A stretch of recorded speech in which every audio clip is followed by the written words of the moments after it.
Yan siya guys. Kita nyo kung gaano kalupit.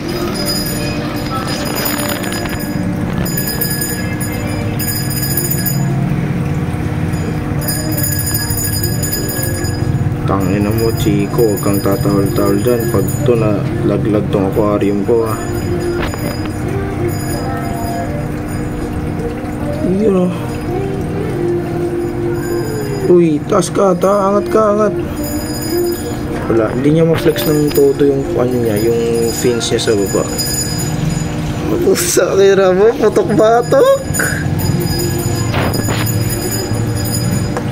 Ito si putok-batok guys. Talaga namang napakalaki ng katawan. Ito mga yan. Ito na nga pa sinasabi ko, putang ina mo Chico. Tangina mo talaga. Ay, natapunan yung cellphone kong puta.